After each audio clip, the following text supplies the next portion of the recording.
On va passer à cette séquence de pitch qui auront donc 5 minutes. Je le redis, j'insisterai dessus et ça va être, ce sera sans concession. Donc des pitchs de projets fiction et on remercie Catherine Cuenca de la SACD ici présente de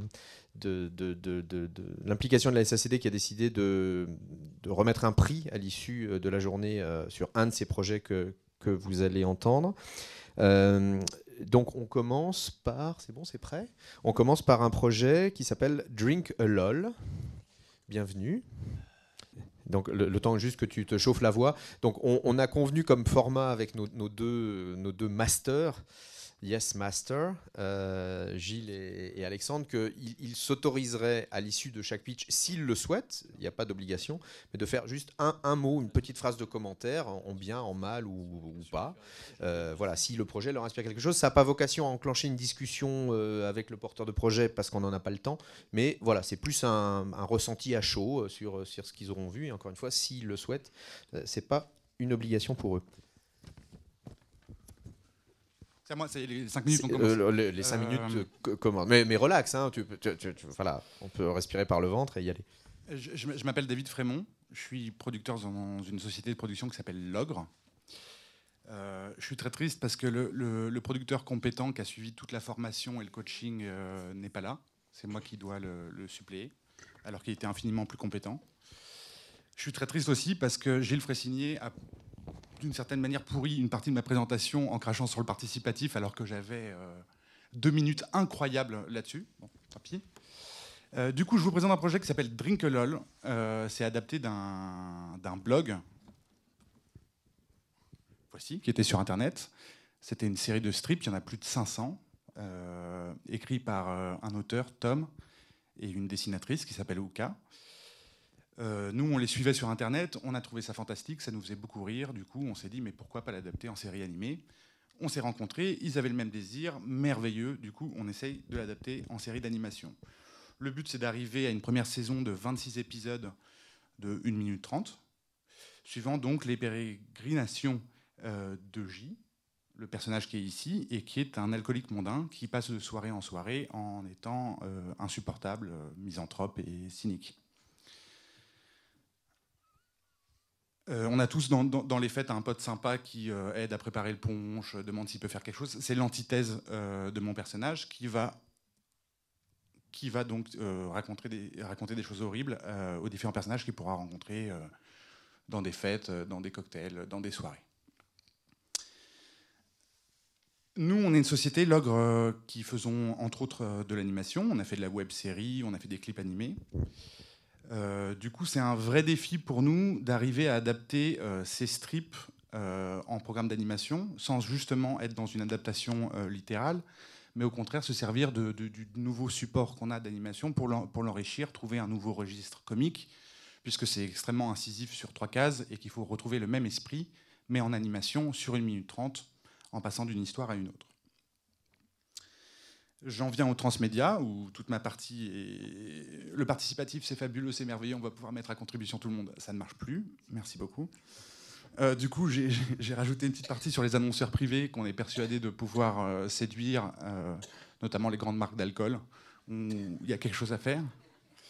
Le participatif, pour nous, c'était l'occasion de proposer aux gens, je reviens sur un strip, à partir de bulles vides, de aussi participer et proposer des mini-scénarios, donc 3 cases, donc je me dis que c'est peut-être possible, de faire un semblant de concours pour arriver idéalement à ce que le meilleur strip, celui qui aurait été jugé le meilleur strip, soit adapté dans notre série d'animation. Où en sommes-nous du projet maintenant ? Nous avons eu la chance à Annecy, au Festival d'animation, de rencontrer un diffuseur qui nous accompagne dans un développement de pilote. C'est France Télévisions. On a envoyé nos dossiers au CNC et à la ProCirep dont on attend des réponses. Néanmoins, c'est un projet transmédia, dans le sens que on compte, il y a 9000 fans Facebook à peu près du blog qui ont justement déjà participé à des jeux, à des propositions de scénarios. On compte reproduire donc la même chose pour les spectateurs de la série, en les accompagnant avec des jeux sur un site dédié où on pourrait aussi retrouver en visite virtuelle les différents bars ou les différents lieux que Gilles, notre personnage, fréquente. On a un merveilleux jeu de recettes de cocktails, et donc on a ce grand concours participatif du strip. Et donc maintenant, ce que nous faisons, c'est que nous cherchons de l'argent pour pouvoir notamment mettre en œuvre la plupart de ces idées qui, pour nous, permettraient de prolonger l'expérience utilisateur sur Internet.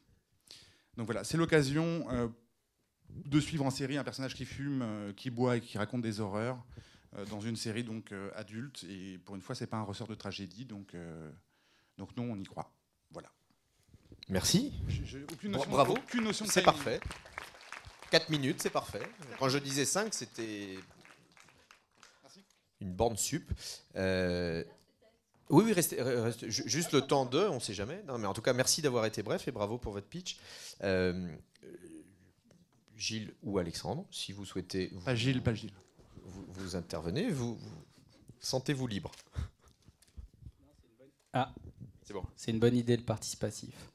Non, mais c'est ce que je disais tout à l'heure, évidemment, sans caricaturer ce que je disais, c'est qu'on s'est tous trompés en se disant qu'on pouvait créer un projet uniquement à partir de la contribution des internautes. Et là, c'est pas le projet. Il y a déjà une écriture. Il y a même, c'est une adaptation finalement de quelque chose qui existe par ailleurs. Et vous cadrez la demande des internautes. Donc, ça rentre dans ce que je disais tout à l'heure. C'est au plus la demande est précise. Et donc, France Télé a eu l'habileté de vous soutenir. Et c'est bien. Bravo. Merci Gilles. Next. Non, mais et puis en plus, ouais, on est dans un cas intéressant donc c'est un programme court pour l'antenne que tu veux vendre. Tout à fait. Ouais, où du coup tu vas vouloir faire vivre la marque de ton programme, et donc il y a une dimension aussi qui est marketing assumé, mais qui peut être un marketing chouette, de faire vivre la marque. Donc ouais, il n'y a pas grand chose à dire. Ça me semble, en tout cas ça me semble parfait, quoi. Un support pour la série qu'on espère téléviser, et idéalement l'occasion aussi d'avoir du contenu créatif et uniquement sur le site. Après, bon courage avec les marques d'alcool, quoi. On a tous au moins un alcoolique mondain dans nos réseaux, donc on pourra faire passer l'info. Merci beaucoup. Merci, on peut vous applaudir.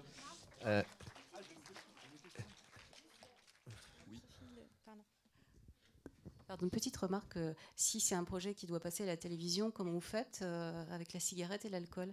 Je vous rappelle que Lucky Luke, on lui a interdit de fumer. On n'a pas le temps de prendre la réponse à la question, mais le point est posé comme un point et pas comme une question. Gilgamesh. Gilgamesh, une épopée transmédia. Prenez une grande bouffée d'air. Et vous avez 5 minutes. À vous. Bonjour, Sophie de Quatre-Barbes. Donc je suis designer de projets numériques et je suis co-auteur avec Bruno Raymond Damasio du projet Gilgamesh. Donc l'idée c'est de faire un saut temporel, et transmédia des tablettes d'argile aux tablettes tactiles. Je laisse Bruno présenter. Oui, bonjour. Effectivement, qu'est-ce qu'on raconte ? On raconte l'épopée du roi mésopotamien Gilgamesh qui ne veut pas mourir et qui part à la recherche de l'immortalité. Pourquoi cette histoire ? Pour un bref rappel pour ceux qui ne sont pas familiers de cette épopée, c'est le plus vieux récit du monde qui a été gravé sur des tablettes d'argile. Ça nous a semblé intéressant, passionnant, aujourd'hui, de perpétuer cette transmission et de passer donc des tablettes d'argile aux tablettes tactiles. C'est un programme qui se décline sur plusieurs plateformes. Une série pour la télévision, format court.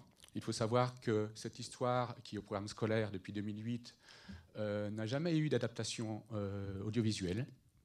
Ce programme sera complété par des pastilles documentaires, puisqu'il existe des tablettes d'argile dans différents musées du monde, à Berlin, à Londres, à Paris. Ce programme se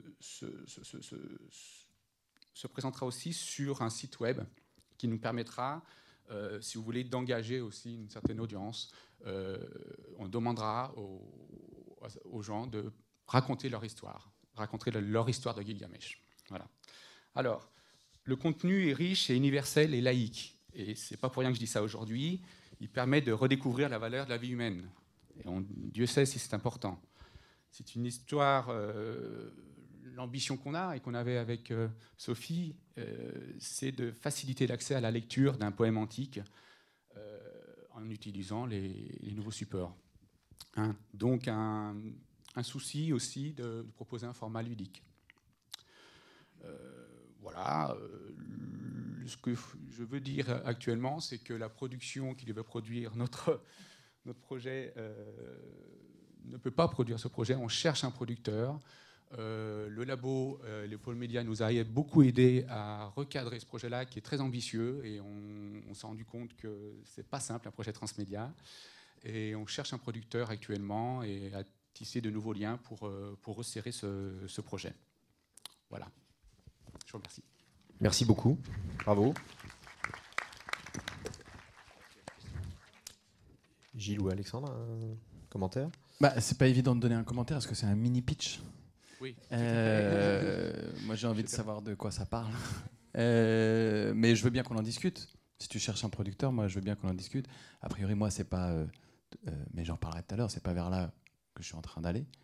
Mais je veux bien donner des conseils et écouter. Ça, le message est entendu, Bruno. Le mini-pitch est voulu. Mais c'est la frustration avec les pitchs très courts, c'est que tu dois donner à voir et en même temps tu penses que tu n'as pas le temps de donner à voir et voilà, c'est un exercice difficile. Voilà, donc on choisit. Je rajoute juste un petit mot parce que nous, on est au sein du labo suivi et je trouve que ça a été particulièrement courageux votre projet parce que justement vous êtes rentré avec plein d'idées qui préconçues, qui étaient très, très stables au départ, et vous avez eu le courage de rentrer dans le process et de tout remettre par terre, parce que du coup vous avez dit mince, non, alors il faut qu'on repense. Et donc vous faites ce chemin, le chemin difficile, et c'est bien, parce que, comme disait Kierkegaard, ce n'est pas le chemin qui est difficile, c'est le difficile qui est le chemin. Hein. Bon. Donc moi je suis sûr que vous allez trouver un producteur. Merci beaucoup. Projet suivant, Les Mystères de Paris. Bienvenue.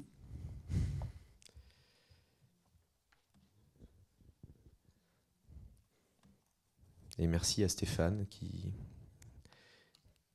assure la mise en image. C'est parti. Bonjour, je suis Véronique Pubaret, productrice et scénariste à l'origine de ce projet avec Mathieu Dubois. Moi, je vous emmène dans le Paris pré-haussmannien et frondeur des Mystères de Paris. Bien avant nous, Les Mystères de Paris est un roman d'Eugène Sue publié en feuilleton dans la presse entre 1842 et 1843. On le sait peu, mais ils eurent un immense succès. On disait à l'époque, les malades attendent la fin des Mystères de Paris pour mourir. On dit aussi qu'ils furent le terreau de la Révolution de 1848, et cela nous plaît bien. Les Mystères de Paris est un roman passionnant et palpitant encore aujourd'hui. Il y a du sang et des larmes, des bagarres, des noyades, des ruelles sombres et des barlouches, des affreux entièrement patibulaires, et notre héros. Voici Rodolphe de Gerolstein. C'est un prince sans peur mais pas sans reproche, qui parcourt Paris et sa banlieue à la recherche du fils de sa gouvernante aux prises avec la pègre. Cette quête va nous emmener dans de nombreux quartiers et lui faire découvrir un secret qui le touche intimement. C'est lui qu'on va suivre dans ses aventures à travers Paris, ici le marché du Temple, et c'est là où notre projet transmédia prend tout son sens.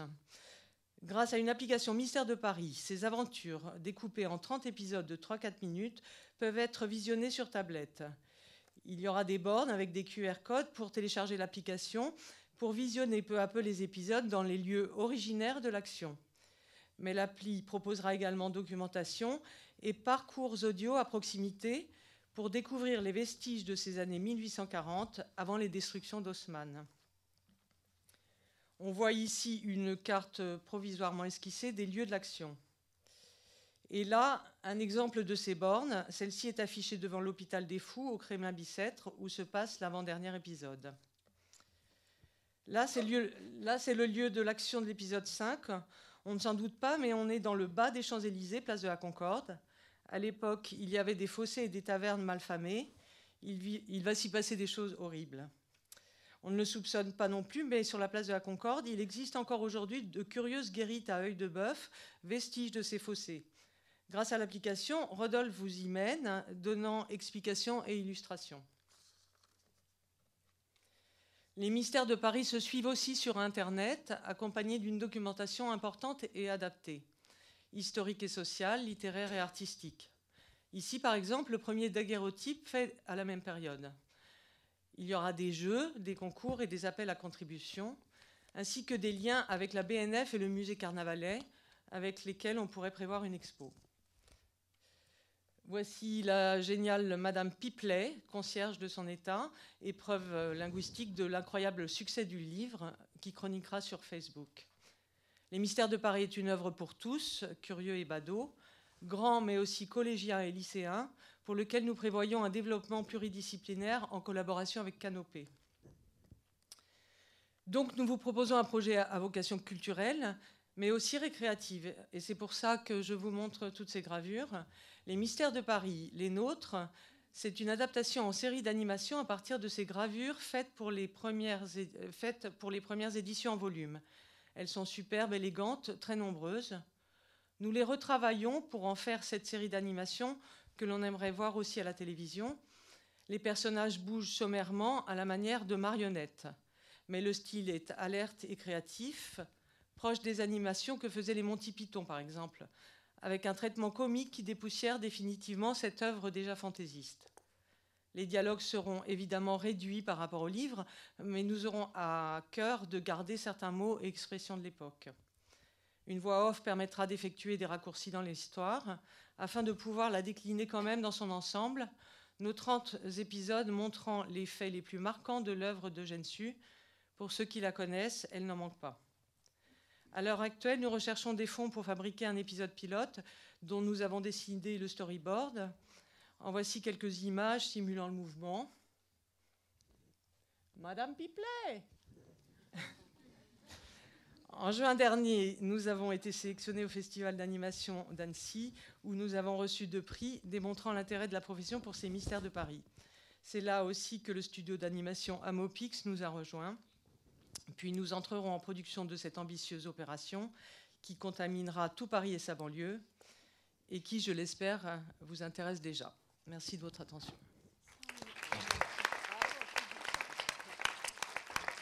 Félicitations. Genre, juste une petite seconde. Attends.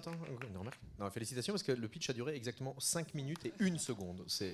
Bon, bravo. Ça sent Alexandre. Ouais, c'est un super pitch. Ça donne super envie. Et je sais pas ce que tu as dit. Qu'est-ce que tu cherches aujourd'hui? Parce qu'en fait, t'as l'air déjà vachement bien entouré. Oui, mais on a besoin d'argent pour faire. Mais ça, ouais. Oh là là, c'est d'une.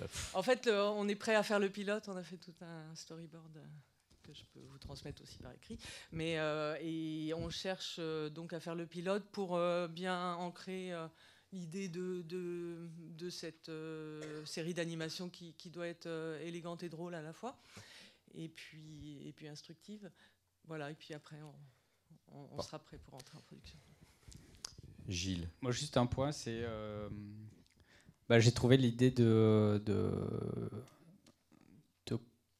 contenu audiovisuel visionnable sur tablette ou téléphone adapté à la localisation. Enfin, je trouve ça intéressant parce qu'on est clairement sur ces questions-là. On a son téléphone toujours sur soi, et si on a toujours des moments libres pour regarder un programme, ouvrir une appli, et je trouve ça intéressant de le faire dans Paris. Donc, à mon avis, ça peut brancher la mairie de Paris. Merci beaucoup, bravo pour ce pitch. Projet suivant, le voyage. C'est bien ça, hein? Wow. Bonjour. Alors, je me retourne, mais en fait, vous allez voir que ça, parce que moi, je suis venue vous raconter une histoire. Et en fait, c'est pas une histoire qui m'est arrivée à moi, qui est arrivée à un ami. Donc, il y a quelques jours, j'ai rencontré un pote comme ça que je n'avais pas vu depuis très très longtemps et qui me demandait comment ça allait. Ça va bien, ça va super bien, ça va d'autant mieux que là, je suis en train de faire le voyage. Il fait, ah bon, tu fais le tour du monde? Non, pas du tout. Moi, je reste sur Internet. En fait, puis d'ailleurs, c'est une fiction, donc c'est pas moi qui le fais le voyage, c'est mon personnage. Il s'appelle Thomas. C'est un petit jeune, un petit livreur de pizza, et puis il va pas très loin, il va pas plus loin que le périph'. Bon, mon pote, il m'a écouté, puis il était gentil, donc il m'a laissé continuer. Et là, je lui raconte un petit peu que c'est une fiction, une web-série. Donc il y aura des aventures qui vont se passer. Il y aura un personnage qui, lui, va se présenter au public sur Internet et qui va aussi se présenter au public dans la vraie vie, parce qu'on pourra le rencontrer aussi dans les rues de Paris. Et puis surtout, il va lui arriver des trucs étranges, parce que c'est une web-série fantastique. Et le principe, c'est que ce qui lui arrive, ça peut arriver à n'importe qui. Donc c'est filmé comme si c'était vrai. Et là, mon pote, c'est ça mon histoire, là, il m'a interrompu tout de suite, parce que lui aussi, il a vu des choses bizarres la nuit, comme Thomas dans le voyage. Je dis, bon, ok.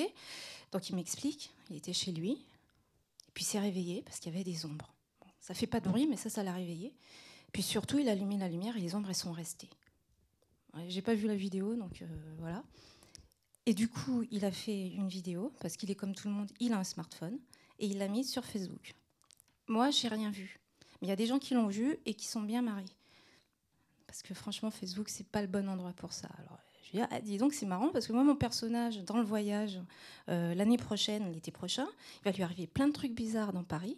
Et puis surtout, il va le filmer, et puis il va le montrer, il va le mettre sur Facebook, sur Twitter. Il voudra que tout le monde soit au courant, parce que lui, ce qu'il a vu, c'est vrai. Et mon pote, ça l'a pas fait marrer, parce que lui, sur Facebook, dans la vraie vie, quand ça vous arrive, on se moque de vous. On dit, dis donc, qu'est-ce que tu as vu là ? C'est pas vrai, c'est pas possible. C'est juste pas possible. Donc, quand il m'a raconté cette histoire, je me suis mise à réfléchir. Déjà sur le fait que le fantastique, c'est ouvrir des portes pour tout le monde. Mon pote, il a ouvert une porte et puis bon, il se l'est reçu dans la gueule. Thomas, l'année prochaine, il va lui arriver à peu près la même chose. Parce que quand il va se mettre à voir des plaques d'égout qui s'ouvrent, qui se referment, comme ça, sans qu'il y ait personne, quand il va se mettre à suivre des traces de pas dans la rue et qui vont le mener droit dans le mur, quand il va voir des ongles en train de gratter sur la vitrine d'une boutique abandonnée, il ne va pas comprendre. Il ne va pas comprendre, mais il va le montrer. Et puis là, il sera tout seul. Donc en septembre de l'année prochaine, Thomas, ça sera un petit gars assez malheureux. Déjà, il aura un boulot qui l'emmerde et qui ne fait pas très bien. Il sera livreur de pizza. Ça n'a pas changé depuis l'année dernière. C'est pas la même pizzeria, par contre, parce qu'il s'est fait virer. Et il aura du mal à faire son boulot, parce que lui, la nuit, dans Paris, à chaque fois qu'il doit livrer une pizza, il est interrompu par quelqu'un. Bon, enfin, il ne sait pas qui, il ne sait pas quoi, mais il se sent suivi. Et il est tout seul. Alors, il va faire un truc que mon pote n'a pas fait. Il va arrêter d'aller sur Facebook, et puis il va chercher directement dans Google, il va chercher sur Internet, et il va voir une pub pour une application qui s'appelle The Trip, le voyage. Donc The Trip, c'est une application pour les gens qui, comme lui, ont parfois l'impression de voir des trucs bizarres et qui, comme lui, se sentent un petit peu seuls face à ça parce qu'ils ont l'air vraiment ridicules. Et Thomas, il va faire très simplement, comme tout le monde, à ce moment-là, en septembre de l'année prochaine, il va télécharger l'application, très simplement, sur son smartphone, pour la mettre aussi sur sa tablette, sur une clé Chromecast, parce qu'il y aura des vidéos, donc des fois, le dimanche, dans son canapé, il sera en train de les regarder. Et tout de suite, il pourra décider si ce qu'il voit, c'est vrai ou faux. Il regarde la vidéo, il clique sur un bouton, sur un autre, et là, ça part sur les sites internet, sur les réseaux sociaux, Facebook, Twitter, etc. Et puis surtout, il pourra discuter avec d'autres personnes, parce que les gens qui auront cette application, c'est pas du tout comme sur Facebook où vaut mieux partager un selfie de vos pieds à la plage, vaut mieux s'engueuler avec des inconnus sur des sujets qui vous intéressent pas du tout, parce que si vous avez quelque chose qui vous tient à cœur, si vous avez quelque chose qui vous tient réveillé la nuit, c'est pas là qu'il faut le dire. Il faudra venir sur The Trip. The Trip, il y aura des gens qui, eux, vivent vraiment des choses qui leur font peur. D'ailleurs, dans la pub que Thomas va voir, il y aura des gens qui vont vivre exactement la même chose que lui. Il y aura même mon pote avec ses apparitions. Et Thomas, il va comprendre qu'en fait, il se passe vraiment quelque chose, qu'ils sont un petit groupe à le savoir, et qu'il faut qu'il fasse savoir à de plus en plus de gens. Donc, quand il aura l'application, quand il l'aura téléchargée, quand il verra à nouveau des choses, il les partagera sur l'application avec ceux qui, comme lui, s'intéressent à ce qui se passe vraiment et veulent savoir qui est cet individu, cette créature, cette chose qui le suit lui et les autres. Enfin, lui tout seul, parce qu'en fait... Je vous arrête, désolé. 5 minutes. Ah, je vous avais dit. Finissez votre phrase. Bon, parce qu'en fait, lui, il va survivre, mais les autres, ils sont plus là. Merci beaucoup. Des questions ? One Woman Show, c'est courageux parce que l'histoire est foisonnante et complexe, mais vous l'avez bien défendu. Gilles, et où, Alexandre? Non, la question, c'est une réflexion autour des peurs nocturnes, c'est ça? Alors, c'est un peu plus... C'est une réflexion quand même. C'est surtout un conte d'automne. Donc, comme je vous ai dit, ça commence l'été sur Internet. Et puis, ça se termine début novembre plutôt. Et si j'insiste sur l'aspect conte, c'est parce que je vais m'emparer de Paris. Je vais m'emparer... on est en plein dedans. Vous avez vu, par exemple, hier, le crépuscule, il était magnifique. C'est un vrai décor de cinéma. Et moi, je vais me servir de ça. Je vais me servir de cette ambiance quand le soleil se tombe, quand on arrive dans des ruelles qui sont désertes, quand on voit des feuilles qui se soulèvent. Tout ça, je vais le montrer. Tout ça, Thomas va le voir. Sauf que pour lui, ça sera vrai. Ok. Et vous cherchez un diffuseur ou... Ah oui. Vous n'avez pas dit exactement. En fait, oui, je cherche beaucoup de choses. Pour l'instant, je cherche de l'argent pour faire le teaser de cette application. Bon, je cherche aussi à faire l'application, donc les gens pour la faire. Ça fait à peu près 1 an et demi que je suis dessus. L'année dernière, j'ai présenté quelque chose un petit peu différent. Il y avait une plateforme, il y avait beaucoup de participatifs. Et en fait, j'ai beaucoup réfléchi. Et je me suis aperçue que ça n'allait pas tellement coller avec mon histoire, parce que moi, ce que je veux, c'est vraiment raconter une histoire et faire les gens venir dedans, simplement. Ils ont l'application, ils regardent les vidéos, il y a une timeline, donc ils peuvent regarder comme une série, ils peuvent faire, c'est pour ça que je parlais de Chromecast, ils se mettent dans leur canapé, ils regardent les épisodes, ils regardent le héros, et puis aussi, s'ils veulent, ils peuvent le suivre. Ceux qui sont à Paris, ils peuvent aller là où il va, et puis ils peuvent aussi participer à une petite fête. Il y aura une fête, une parade de frics. Merci Nadia. Merci beaucoup. Bravo. Et on va donc accueillir maintenant le dernier projet de cette session. Et ensuite, on fera une petite pause d'une quinzaine de minutes à l'extérieur. Donc le projet Expérience Montmartre. Donc les 3 premiers projets que vous avez vus, donc Drink a Lol, Gilgamesh et Les Mystères de Paris, c'était des projets qui ont été accompagnés dans le cycle multi-écran Labo, l'édition 2014. Et les 2 autres projets, donc Le Voyage, Expérience Montmartre, ainsi que Cas Paradoxe, que vous verrez tout à l'heure, étaient des projets qui ont fait le cycle 2013. À vous. Bonjour, Véronique Baylock. Je vais vous parler d'un projet, je ne vous cache rien, sur Montmartre. Montmartre, c'est un des lieux mondialement connus, un des lieux les plus visités de la capitale. On peut compter jusqu'à 10 millions d'entrées au Sacré-Cœur par an. Les touristes ont une tendance à aller toujours sur le même parcours, place des Terres, parvis du Sacré-Cœur, le bateau Lavoir, place des Abbesses. En tant que Montmartrois, tous ceux qui ont participé à ce projet sont des passionnés de la butte. On a voulu faire découvrir Montmartre autrement.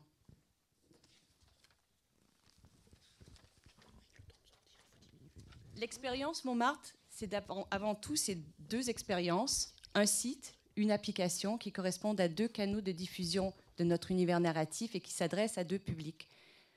Public de touristes et de résidents pour l'application in situ et public Internet pour je vais vous expliquer, qui est une fiction radiophonique. On crée une passerelle pour passer de l'un à l'autre. Ceux qui auront téléchargé l'application pourront découvrir un parcours à partir de sujets de la fiction et seront attirés par une histoire qui a été écrite pour ce projet et d'aller justement sur le site. Et ceux qui sont sur le site plus jeunes, plus férus d'Internet, découvriront la fiction radiophonique et à partir de là auront peut-être une envie, on croit, et on y croit fortement, d'aller sur la butte pour télécharger les applications qui sont à partir des personnages de la fiction. Aussi, on a l'ambition, je développe aussi des fictions pour les chaînes, et c'est vrai qu'en ce moment, on est beaucoup sollicité sur des grosses productions en coproduction, avec l'arrivée de Netflix. J'ai sondé un petit peu les amis producteurs qui sont dans les groupes en disant, écoute, si je t'amène un Downton Abbey sur Montmartre, sur une période, un spin-off d'une fiction radiophonique en transmédia, est-ce que ça peut t'intéresser? A priori, s'il y a un bon synopsis, ça peut peut-être être lu donc, chez les producteurs. Et l'idée, c'est de lancer cette fiction, le développement de cette fiction en même temps que la mise en ligne du site. Mais ça, c'est pour après. D'abord, je vais vous parler de la fiction parce que c'est quand même là que c'est le plus important. C'est une fiction qui est écrite spécifiquement une fiction radiophonique écrite spécifiquement pour ce site et pour ce projet. C'est en diffusion de 7 minutes hebdomadaire, en plus avec une attente, un épisode avec un rattrapage éventuel pour ceux qui ont raté le démarrage. Elle raconte l'histoire de 3 familles qui s'installent dans ce village juste avant son annexion en 1860.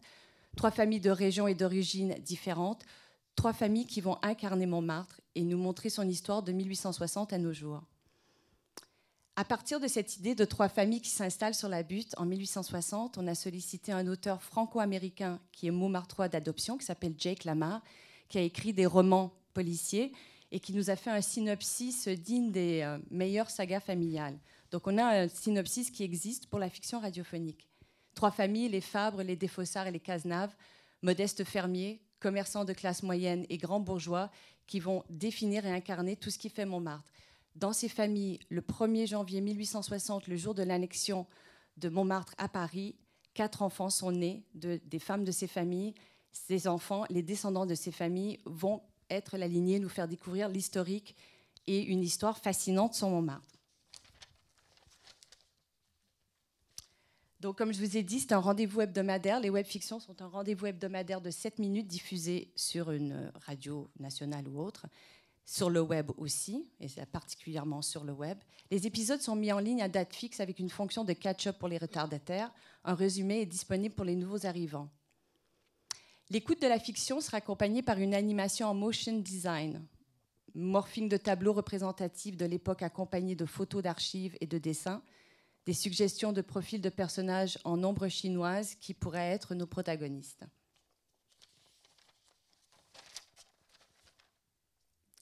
Voilà le déroulement de l'expérience. Donc le site qui sera mis en ligne avec, dans le meilleur des cas, et moi je crois que c'est possible, avec l'annonce d'un développement de fiction en coproduction internationale en spin-off de la fiction radiophonique, les applications in situ sur la butte, à 3 places différentes, 3 ou 4. J'ai déjà sondé 2 ou 3 sites possibles où on pourra trouver les applications, et les épisodes de web qui vont démarrer ce jour-là.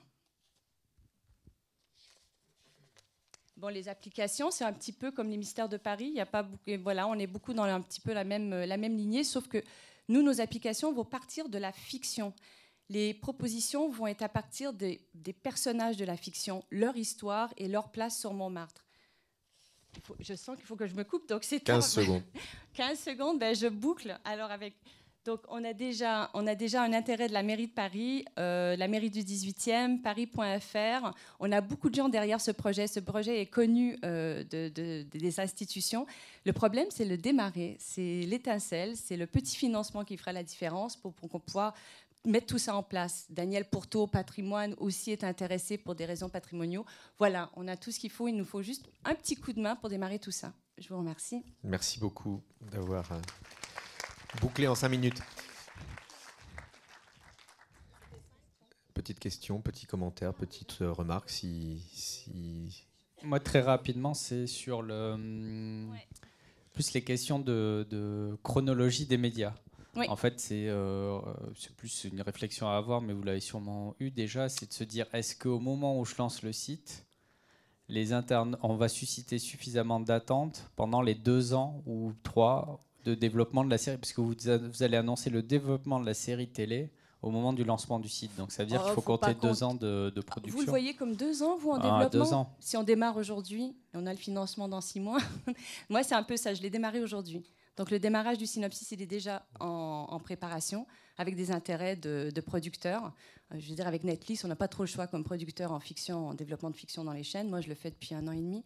Donc voilà, il est déjà en marche. Donc le développement sera peut-être en amont, en préparation, avec peut-être des têtes d'affiche à annoncer en même temps que la mise en ligne. Donc vous annoncez la production de la série au moment du lancement du site. Vous avez raison de dire ça comme ça. Parce vous avez raison.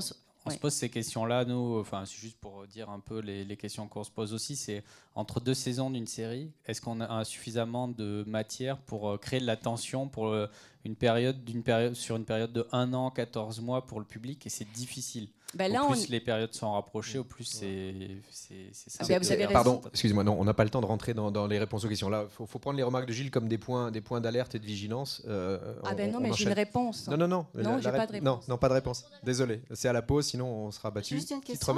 Est-ce que vous avez approché des radios? Oui, mais malheureusement pas avec succès pour l'instant. On a vu Thomas Baumgartner à France Culture, donc lui est en attente. C'est vrai que nous, il nous faut un financement pour l'écrire. C'est ça le problème. C'est vrai qu'il faut qu'on écrive les premiers épisodes. Dès qu'on a des épisodes, on met en onde. Tout part de là pour vous, des feuilletons. Et je pense que prévoir juste un auteur, parce qu'il est Montmartrois, derrière un projet aussi ambitieux, c'est un peu léger peut-être. Jake Lamar est très connu, c'est un auteur de romans policiers mondialement. On va pas. Pardon, je suis désolé, j'insiste un peu. Projet comme ça, je prenez pense juste que les remarques et on enchaîne. Voilà, c'est important dans la radio d'imaginer qu'il y a derrière tout ça, il y a des réalisateurs, des comédiens, des metteurs en ondes, etc. C'est un gros boulot. Si vous passez par exemple par Radio France, vous êtes obligé de faire produire en interne. Voilà, c'est juste une remarque. Merci pour ces remarques. On va faire une courte pause.